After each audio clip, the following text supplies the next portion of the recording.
You guys know Coosa Valley Medical Center really well. What you may not know quite as well is Healogics.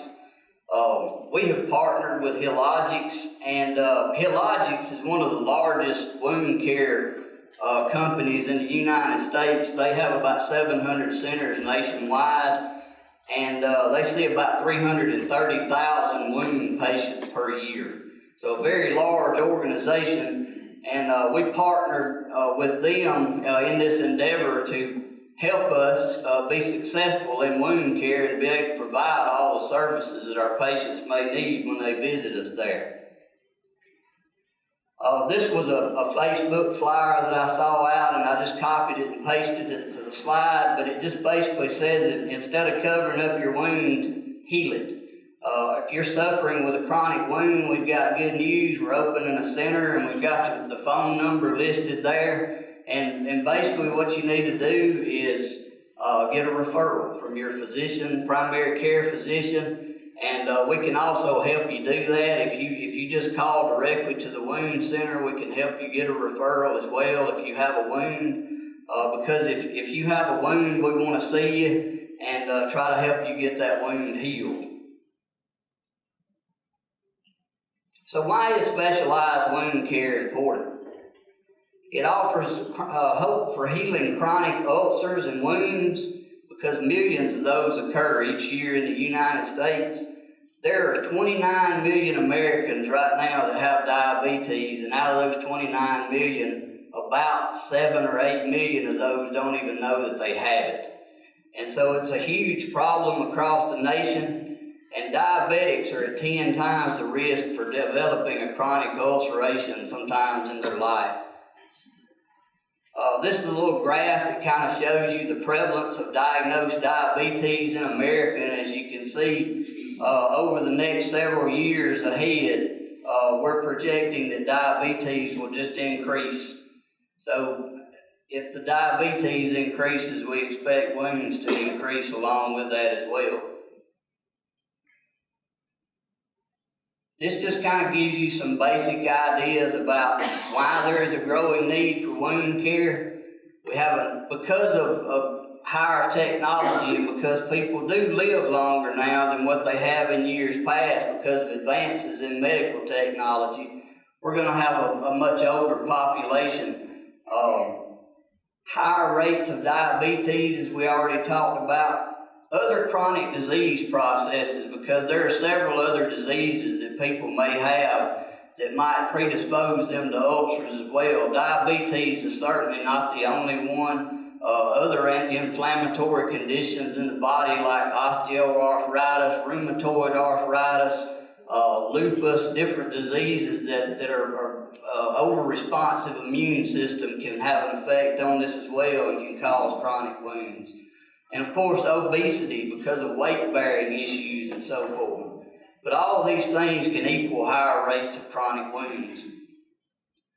So these are the two major classifications of wounds, and the center will see both types. An acute wound is a new wound that is considered less than 6 weeks old. This can be things like burns, bites, cuts, trauma, and also surgical wounds are a common one that we see. Sometimes these surgical wounds might get infected afterwards, or there may be some other inflammatory condition that causes the wound to open back up after it's been surgically closed. But whatever the case with that, we're there to help with those things as well. Chronic wounds, those are considered ones that are more than 6 weeks old. We have folks in our population that walk around every day that have wounds on them that won't heal. And we're offering a solution to help get those wounds to heal. There's things that we can do to help these chronic wounds that have been there for so long to help progress them towards healing. Examples would be ulcers on the feet and legs or pressure injuries in various locations on the body. The normal stages of wound healing, normally whenever let's say you cut yourself with a knife in the kitchen. What happens basically to start with is blood and platelets rush to the site of that injury, and those platelets begin to stop the bleeding by clumping together, and they help prepare the wound for cleanup. So this process of wound healing sort of begins as soon as it begins. Now, it's a multi-step process, but the next thing that happens after that is inflammation. You ever notice how when you get cut, you get some swelling, you may even get some redness around the wound, and it may get kind of warm to touch. Doesn't necessarily mean it's infected, but it does mean that your immune system is sending white blood cells and things to the site to help clean that wound up. And then after all of the wound cleanup happens, the tissue begins to proliferate. So new tissue is laid down and the wound size will begin to decrease after that. And then, of course, the final stages, and this can take 6 months to a year, even though we no longer see that cut really with the eye, it takes about a year for that wound to fully heal and become as strong as it was before. And it really never gets quite as strong. You only get about 80% of the original tissue strength after that wound is completely healed in a year. So, this is a question that somebody that has a chronic wound might have. They might have this question. And there's many reasons why a wound won't heal. And these are just some of the examples of that. There are many. But the goal of our wound center is to evaluate your wound and evaluate you as a whole person. What other issues do you have going on medically? And take and look at all of these things collectively and decide on an individual care plan for you that might make your wound heal, that may not be the right thing to do for the other person or the next person that comes after you, because everybody's wound is unique to those things. So some of the reasons may be that the wound is infected. Whenever you have an infection in the wound, those bacteria are doing bad things to that wound, and they're preventing your body from healing that wound. And so we have to look for infection. And sometimes you'll see patients that have wounds that are really not even open to the skin, but they may have a red toe, or they may have a red heel, and they don't know why. They could have punctured it at some point in time and just don't realize it. And that heel has gotten swollen and sore, and we do a test and we see that they have a bone infection. Bone infections can be a little bit difficult to treat, but we do have several things that we can do to help speed that process along. But until we clear up that bone infection, that wound could just keep wanting to come back. So it's very important that we address that issue. Not having good blood supply. As we age and as we have other comorbid conditions, other disease processes that are occurring within our bodies, sometimes it can cause things to decrease the circulation to our legs. You can have plaque build up in the vessels in your legs. Blood clots can develop in the vessels in the legs, and these things inhibit the blood supply from being able to get to the leg itself. And if there's not oxygen, it won't heal. So our goal there is to try to, if there is an issue, we will refer you out to somebody, to a cardiologist or to a vascular surgeon to help resupply the blood to that area if it is indeed bad enough that something needs to be done to get the wound to heal. Maybe congestion of the tissue in and around the wound. Varicose veins in and of themselves are not necessarily the issue, but incompetent veins, the valves in the veins don't work properly, and so the blood gets down to the leg by the artery, but the vein won't carry it back out because it uses a series of valves to help move that blood back up out of the legs into the body so it can be recirculated. And so there are also things out there that we can do if we determine that somebody's veins are so incompetent that the wound won't heal because the blood is not able to get away from the wound. A lot of these patients with vein disease, you'll see swelling in the legs. One of the mainstays of treating an ulcer that we determine is from vein problems is by doing compression of the leg. And that's kind of a lifelong thing. We've got something we do in the acute phase, but we do have recommendations for the patients to help keep the swelling down from there forward so that they don't have a recurrent venous ulcer to develop. The immune system may be over-functioning or not functioning well enough.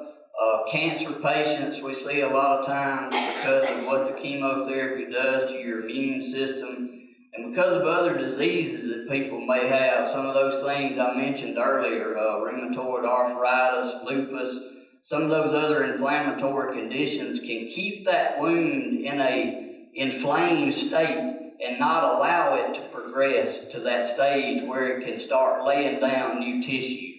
And so sometimes we may refer the patient back to their primary care or to their rheumatologist or whomever we need to help us address that issue, as well as what we're doing there in the clinic to help aggressively treat that wound to a state of healing. Moisture level. A dry wound will not heal. On the other hand, a wound that is too wet will not heal either. And so one of our main jobs in the clinic is to help determine what specific dressing is right for your wound based on how much drainage you have and how much infection may be in the wound. And those things will help optimize that wound's ability to heal if we control the moisture level and keep it at a normal level as opposed to not enough or too much. The wound may be suffering from repetitive trauma. If I have an ulcer on my heel or on the bottom of my foot and I don't offload that pressure from that wound and I just keep traumatizing that wound over and over again as I walk on it, it's going to likely get worse instead of better. One of the body's natural things over time when you have a chronic wound and you walk on it or you put pressure on it continuously is it will build a callus up around it. And that callus has to be removed and that wound bed has to be cleaned, and then we have to offload that heel wherever that ulcer is in order to help get that ulcer to heal. So that's another thing that we may do, and we address this with all wounds, of course, but diabetic foot ulcers in particular, because they have such a high rate of callus formation, they really have to be offloaded if we ever intend on them to heal. Other disease processes that are not well controlled. If you come in and your blood sugar has been staying 300 for the last 6 months, the likelihood of your wound healing is very low. And so it'll be our goal to work with your primary care doc to try to get your blood sugars under control to a point where wound healing can occur. Because high blood sugar levels decrease white blood cells' ability to clean the wound and to help prevent infection. And diabetes also affects the circulation of not necessarily the large vessels in the legs, it will, but more often than not it's the little small blood vessels, even down to the cellular level, that are affected by diabetes because of what the extra sugar that's floating around in the blood free, what it does to the wound itself. And then, of course, retained debris in foreign bodies. You stick a piece of glass in your foot and you think you got it out, you didn't, and the wound will heal over, and then 2 or 3 months later, lo and behold, the wound will burst back open. And so sometimes we'll want to evaluate based on what you tell us about how that wound started. That's a suspicion that we may have that there could be a foreign body in that wound that needs removing before that wound will ever heal. These are just some examples of some wounds that I posted. The one top left, that's a venous stasis ulcer, typically just from venous disease. Now a lot of times these ulcers can be from multiple causes. You do see people that have arterial and venous disease at the same time, as well as diabetes at the same time. And so, of course, we'll address all of those issues to help that wound heal. Pressure ulcer, top right there, basically, you see these a lot in patients that are not able to get up and down the way they need to, your paraplegics, quadriplegics, your really elderly, debilitated patients, and it's basically from lack of the ability to move and poor nutritional status. The causes are numerous, but these pressure ulcers can actually become quite deep. They can actually extend down into the fat layer and into the muscle and the bone tissue. And sometimes when you first see one, until you actually remove some of that dead tissue there, you don't really know how much tissue involvement you have, and so you kind of have to get into that wound in order to see what you're dealing with. Radiation treatments for cancer therapy, great treatment, done a lot of good for a lot of people, but sometimes you can have some pretty significant skin issues and bone issues that can develop from radiation treatments. And because of the nature of these wounds, they're very difficult to heal because of the way the radiation has damaged the actual cells as well. And then finally, we've got a diabetic foot ulcer here on the bottom right. And these wounds, they look horrible, but because of the nerve damage that's done by diabetes to the feet, a lot of times these ulcers are not quite as painful as what they look like. You see them both ways, but a lot of times the patients don't have any feeling in them at all. So these are kind of interesting ulcers to me, the way they form, but these are the ulcers I was talking about that tend to callus up really bad, especially if you don't take the pressure off of them and keep it off of them for a period of time during the healing process. So, how do we work at the Wound Care Center? It's evidence-based. Everything that we'll do at that wound center has essentially been studied in scientific randomized controlled trials and have found to be beneficial to heal ulcers. And a lot of times we'll use an algorithm that sort of step by step, this is what we need to do next, this is what we need to do next, and it'll progress to a state of wound healing. As sometimes it takes more or less of these treatments to get there, but the ultimate goal is that we'll get there. These are just some more examples of wounds treated: venous ulcers, pressure ulcers, diabetic ulcers, arterial ulcers, osteoradionecrosis. That's the radiation that I was talking about that can actually damage the bone. This is typically seen in patients that have head and neck cancer. They get radiation and it can actually damage the bone itself, and it causes the bone tissue to die. And there are treatments for that out there as well. One of the pieces of wound care is hyperbaric oxygen therapy, and depending on what kind of wound you have, we may recommend hyperbaric oxygen if we feel like that additional oxygen is going to help your wound to heal. And osteoradionecrosis is one of those particular indications for that. Delayed radiation tissue damage is another one. Necrotizing infections. Basically, you have a bacteria that, because it releases toxins during its metabolic processes, some of these bacteria can actually cause death of tissue. And so we would debride that dead tissue away from there, and then we would treat the infection aggressively.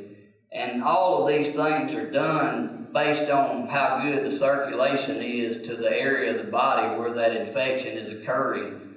And so we always evaluate the circulatory factors before we progress to doing debridements and that kind of thing.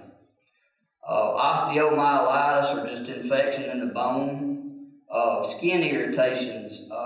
Sometimes when you try to treat a wound with one thing and your body's allergic to it, it can cause you to develop a rash, or I've seen folks blister up, their skin will blister up just like you have a burn, and the top layer of the skin comes off. some of those things can occur based on how sensitive you are to something.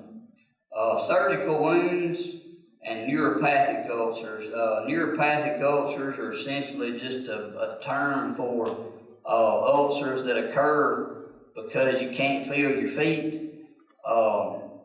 You don't have normal sensation there, and so you don't know when you've injured that area.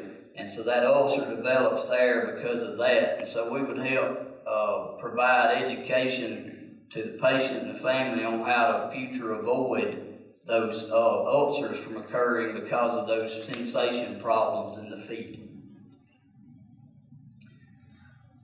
So our center is provider driven. We use multiple specialties to provide these services, anything from vascular surgery to hospitalist services to primary care. Podiatry plays a big role, especially in feet ulcers. ENT, infectious disease, depending on what if we cultured your wound and it grew something out, depending on what it is, sometimes we may consult with infectious disease to help them, for them to help us to determine what best medication to treat you with, so that we don't, because we always want to do benefit, not harm, and based on the patient, we may consult with them to help us make a good recommendation to that.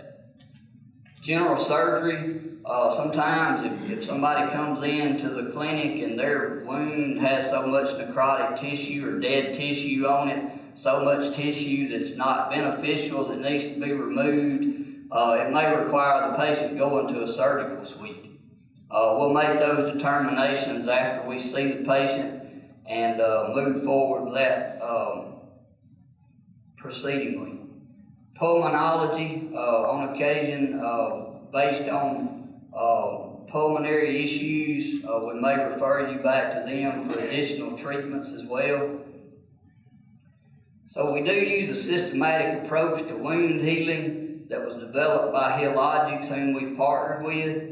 So when you first come in, you're going to get a comprehensive evaluation. We're going to know everything about you at the end of that first visit. That's kind of what visit one is all about, is us getting to know you, you getting to know us, and that way we can sort of start deciding what all factors we need to address to help you heal your wound. So some of these treatment plans that we might address would be making sure you got good blood supply. If you have dead tissue or tissue that's going to hinder the healing process, removing that tissue. If there's signs of infection or inflammation, addressing that. Addressing swelling, because swelling has a huge impact on healing, because swelling actually decreases the blood supply to the skin itself. And so we try our best to reduce that swelling down to a tolerable level so that that wound will heal.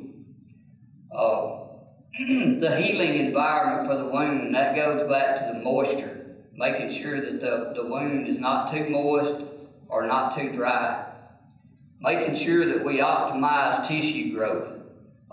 This can be in the form of us adding collagen. Collagen is one of the major pieces that we add to a wound, or that is responsible for wound healing, because collagen is what makes the new tissue. And so we try to address that. Also, sometimes we may add growth factors to the wound.